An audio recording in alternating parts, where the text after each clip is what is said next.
Olá, bom dia, boa tarde ou boa noite a vocês, meus amigos e minhas amigas. Sejam todos bem-vindos e bem-vindas ao nosso espaço, o blog Santo Nome, também o blog de João Maria, Andarilho Tópico sou eu. Você que acompanha a gente pelas mídias sociais, muito obrigado, viu? E você que acompanha nosso trabalho através do seu e-mail, foi lá no blog nosso, se inscreveu pelo e-mail, você vai receber as postagens pela sua caixa de e-mail. Você que se inscreveu aqui no nosso canal no YouTube, obrigado, só você se inscrever lá abaixo aqui e tocar no sininho para que você possa receber qualquer vídeo novo vai chegar para você também automaticamente, tá ok? E você que me acompanha pelo blog, sem palavras, grato pela confiança de todos vocês, sem deixar de mencionar uma comunidade que eu gosto tanto, que é a comunidade do Yahoo Respostas. E mandar um grande beijo para minha amada Elisângela, nossa também querida e amada cidade americana. Um beijão para o meu amado filho Emmanuel, papai te ama, viu? E hoje, meus amigos, minhas amigas, é o terceiro vídeo que eu faço hoje, né? Às vezes eu faço muitos vídeos, mas nem todos eu posto, porque nós temos aí uma censura minha mesmo, né? Que eu tento evitar de falar palavrões, porque minha mãe não gostava que eu falava palavrão. Meu pai também não gostava, né? Eu sou um pouquinho teimoso, né? Mas a gente vê que quanto menos a gente fala palavrão, melhor para nós mesmos. Mas vou tentar não falar palavrão, tá ok? Vamos falar sobre a mais-valia de Karl Marx, né?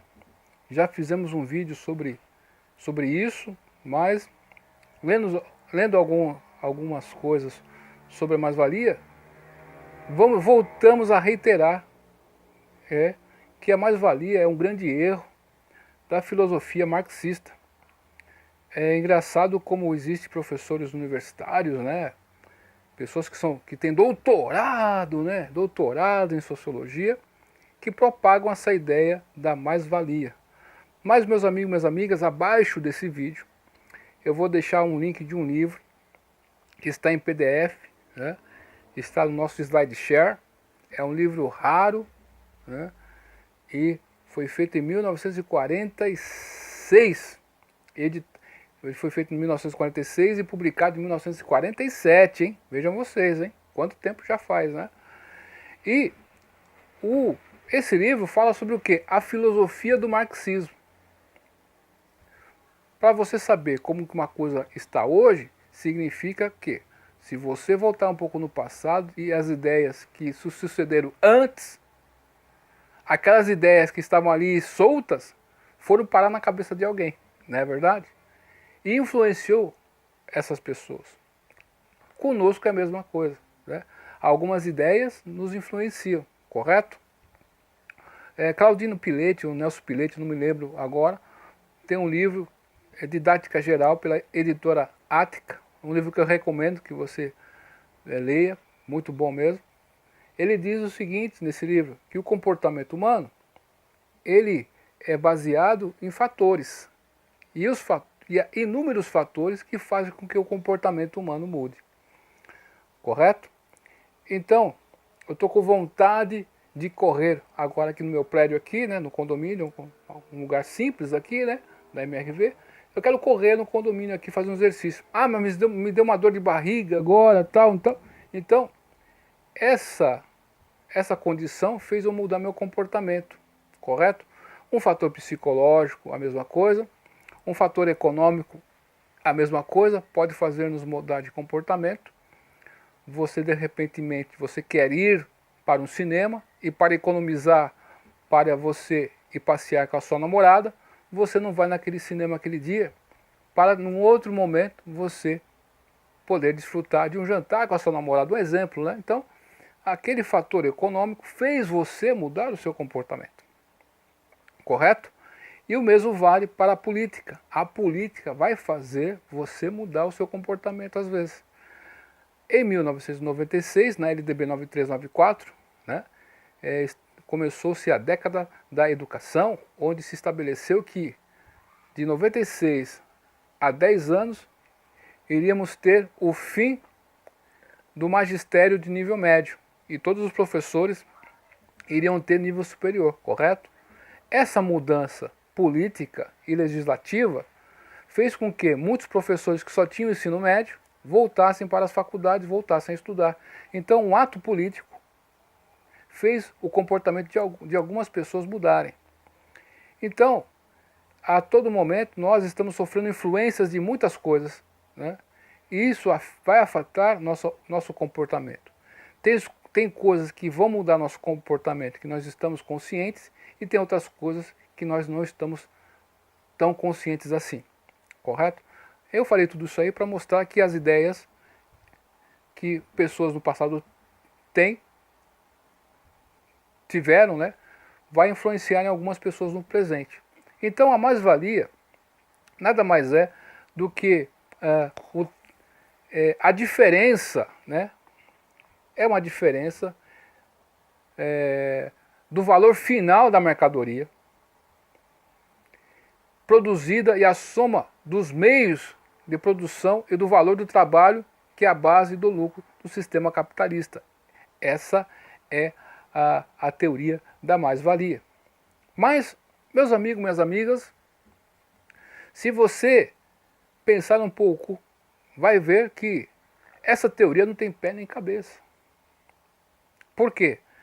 Se você colocar um tempo, e esse tempo que você usou para produzir aquela mercadoria vai determinar o valor daquela mercadoria, o esforço, isso aí pode ser preocupante. Por exemplo, né? Se você emprega o dia inteiro de uma energia, de uma força, para fazer um sapato de papelão. Quando você vai vender um sapato de papelão, ninguém vai comprar. Quem vai comprar um sapato de papelão? Então você pôs um tempo, um esforço em algo que não vai lhe trazer um valor, porque o valor das coisas está pela sua funcionalidade e pela usabilidade e o seu interesse naquilo, correto? E a quantidade de mercadoria que tem disponível no mercado. Por exemplo, eu tenho um copo aqui, ó. Tá vendo? Minha esposa comprou para mim, né? Eu quebrei o dela, hein? Eu não fujo da raiva. Então, esse copo tem um valor para mim. Para outra pessoa pode não ter, que ele não gostou do modelo, né? Então não é só o tempo empregado na mercadoria que vai determinar o preço das coisas. É a mais-valia, é o lucro. Compreende essa questão? Então é a necessidade de um bem e a procura daquele bem que vai determinar o valor daquele bem. Correto? É preciso que isso aí fique claro para que você não seja enganado pela teoria marxista. Correto? Ela é muito bonitinha no papel, mas na prática é inócua, correto? Então, você tem uma obra de arte, né, de um pintor, por exemplo.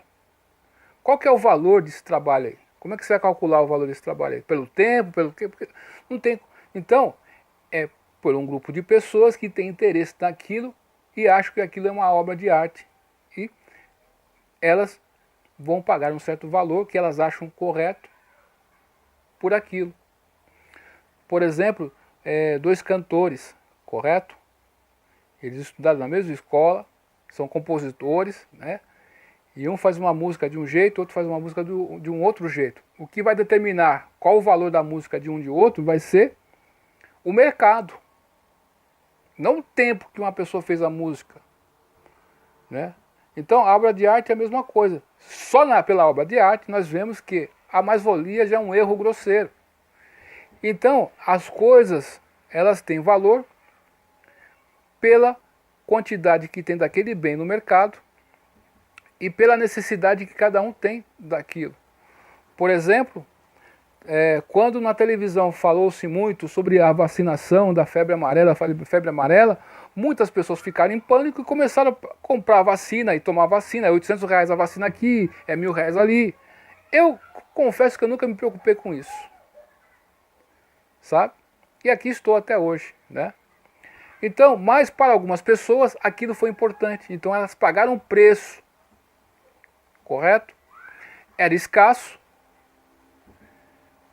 era importante, a pessoa pagou o preço, correto?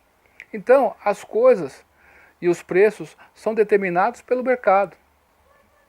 Quando você tenta impor um preço para uma coisa, você ferra com todo o sistema, compreende? É um outro dos erros das teorias marxistas aí, né, que você vê aí que keynesiano, Keynes, né?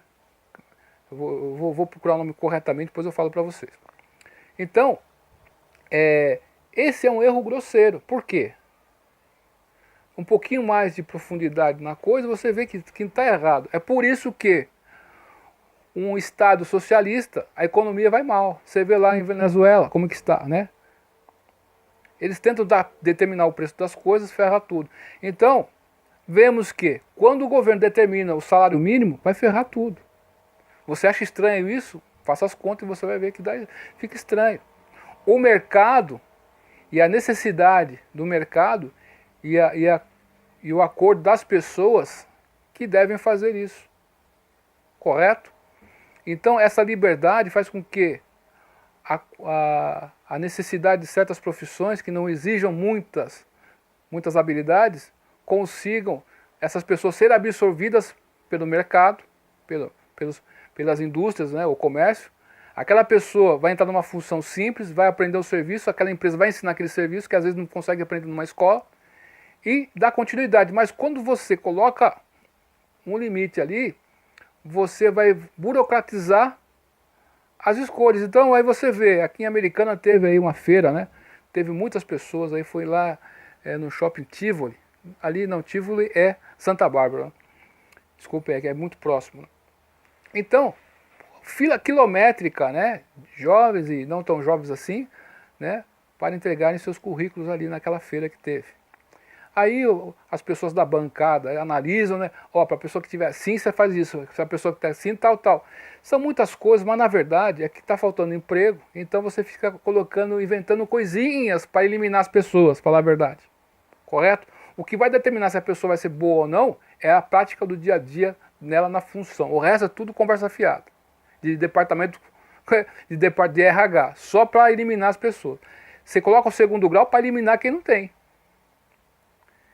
Estou correto? Então é mais ou menos isso. Então você cria uma burocratização do mercado de trabalho e fica tudo nivelado por baixo. Então você não tem uma continuidade, correto?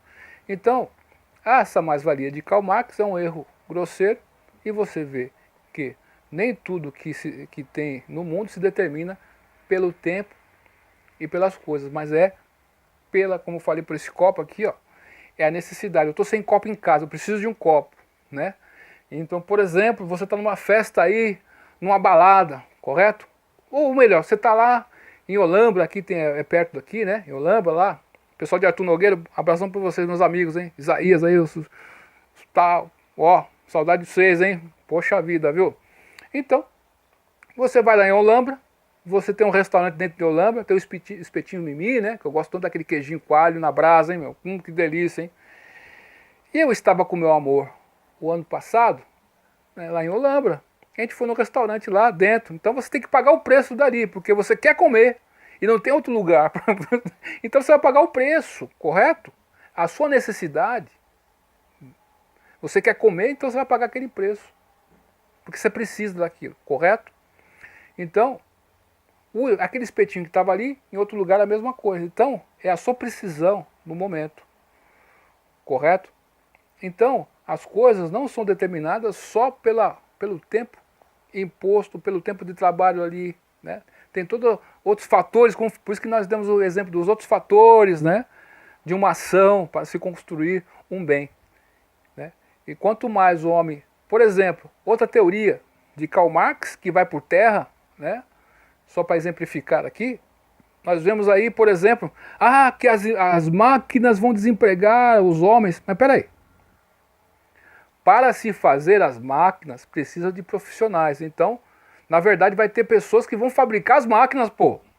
Porra, meu, é difícil, hein? Então você vê que as qualificações que vão mudando. E você tem que acompanhar a tendência do mercado. Então, por esse modo de pensar, nós vemos que algumas profissões que existem hoje, no futuro, não existirão. Então, meu jovem, que você que acompanha esse canal, fique atento a isso. Correto?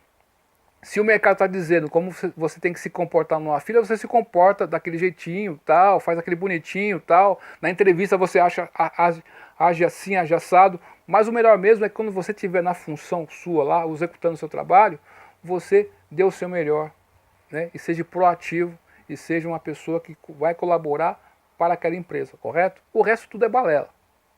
Então, a partir do momento que tiver muito emprego, Essas coisas todas deixam de existir, essas frescuragens todas aí, correto? Eu lembro que na época que eu estava no Senai, depois que eu saí do Senai, eu estava na Bardella, eu pedi a conta, nunca falei isso para minha mãe, né? Mas deixa quieto. Eu pedi a conta, né? E aí, naquela época, era fácil conseguir emprego, você entendeu? Então, porque tinha muita oferta, então você escolhia, correto?